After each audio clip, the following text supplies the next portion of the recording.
Assalamualaikum warahmatullahi wabarakatuh. Perkenalkan, nama saya Rama Andika dari Prodi Sistem Informasi Universitas Teknokrat Indonesia. Kali ini saya akan menjelaskan sebuah materi yang berjudul dengan konsep dasar statistika. Jadi, statistika adalah ilmu yang mempelajari cara mengumpulkan, organisir, menganalisis, dan menginterpretasi data untuk membuat keputusan yang lebih baik. Di era digital ini, data yang telah menjadi aset paling berharga bagi organisasi, pemerintah, dan individu. Dengan memahami konsep dasar statistika, eh, kita akan memahami informasi di sekitar dengan lebih kritis dan juga bisa membuat keputusan yang didasarkan pada bukti nyata dan bukan sekedar intuisi ataupun asumsi. Oke, mengapa statistika itu penting? Yang pertama, statistika bisa digunakan sebagai pengambilan keputusan yang di mana statistika memberikan fondasi objektif untuk membuat keputusan strategis dalam bisnis, kesehatan, dan kebijakan publik. Dan juga bisa mengurangi ketergantungan pada tebakan semata. Yang kedua, validasi hipotesis. Memungkinkan kita menguji klaim dan asumsi dengan rigor ilmiah dan juga memisahkan fakta dari fiksi dalam dunia yang penuh dengan informasi yang beredar. Dan yang ketiga, pemahaman pola. Mengungkapkan tren, pola, dan hubungan tersembunyi dalam data yang seringkali tidak terlihat pada pandangan pertama. Oke, selanjutnya memahami batasan data. Jadi di sini ada populasi dan sampel, di mana populasi itu merupakan seluruh kumpulan individu, objek, atau pengamatan yang menjadi fokus penelitian. Ini adalah himpunan lengkap yang ingin kita pelajari. Di mana contohnya semua pemilih di Indonesia, semua mahasiswa di universitas, atau semua produk yang diproduksi oleh pabrik dalam sebulan. Dan untuk tantangan dari populasi ini sendiri seringkali tidak praktis atau tidak mungkin untuk mempelajari seluruh populasi karena keterbatasan biaya, waktu, dan akses. Dan kemudian ada sampel, yaitu merupakan subset atau bagian dari populasi yang dipilih untuk penelitian. Dan sampel ini dirancang untuk mewakili populasi dengan akurat. Contohnya ada 1.000 orang pemilih yang dipilih secara acak untuk melakukan survei, dan kemudian ada 100 mahasiswa yang dipilih dari berbagai angkatan atau 50 produk yang diperiksa kualitasnya. Untuk keuntungannya sendiri, dia lebih efisien, lebih cepat, dan lebih ekonomis daripada meneliti seluruh populasi. Kemudian ada jenis-jenis data, yaitu kualitatif dan kuantitatif. Data kualitatif itu mendeskripsikan kualitas karakteristik atau sifat yang tidak dapat diukur dalam bentuk angka. Data ini biasanya berbentuk dalam kategori atau deskripsi. Dan kemudian yang kedua yaitu data kuantitatif, yaitu data yang dapat diukur dan dicatatkan dalam bentuk angka atau nilai numerik. Data ini memungkinkan perhitungan matematis dan analisis statistik.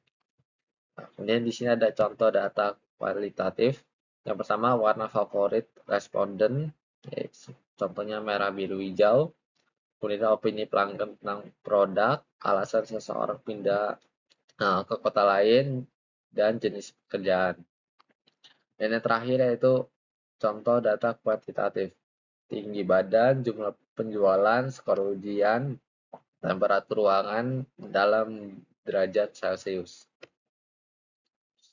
Oke, di sini ada ukuran pemusatan, yaitu ada mean, median, dan modus. Oke, mean ini adalah nilai rata-rata, di mana jumlah semua data dibagi dengan banyaknya data. Dan mean adalah ukuran pemusatan yang paling umum digunakan karena mempertimbangkan semua nilai dalam dataset. Dan yang kedua ada median, yaitu nilai tengah. Median adalah nilai yang berada di posisi tengah ketika data diurutkan dari terkecil ke terbesar. Dan jika jumlah data genap, median adalah rata-rata dari dua nilai tengah. Oke, dan yang terakhir ada nilai modus, yaitu nilai yang terbanyak. Nah, modus ini nilai yang nantinya paling sering muncul dalam dataset. Satu dataset itu bisa memiliki satu modus atau unimodal, dan juga bisa memiliki dua modus, yaitu bimodal atau lebih, yaitu multimodal. Oke, kemudian di sini ada ukuran penyebaran, rentang varians, dan standar deviasi. Ukuran penyebaran menggambarkan seberapa jauh data tersebar dari nilai pusat. Ini sangat penting untuk memahami variabilitas dan konsistensi dalam dataset. Yang pertama ada range, yaitu selisih antara nilai maksimum dan nilai minimum dalam dataset.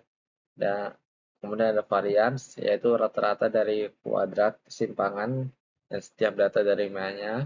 Dan yang terakhir standar deviasi, yaitu akar kuadrat dari variance. Standar deviasi memberikan ukuran penyebaran yang lebih induktif karena salah satunya sama dengan data asli. Oke, kemudian visualisasi data, yaitu mengubah angka menjadi cerita. Yang pertama ada diagram batang, diagram garis, diagram lingkaran, diagram pencar. Oke, pengantar statistika inferensial, membuat keputusan dari data. Estimasi parameter, menggunakan statistik sampel seperti rata-rata sampel untuk mengestimasi parameter populasi yang tidak diketahui.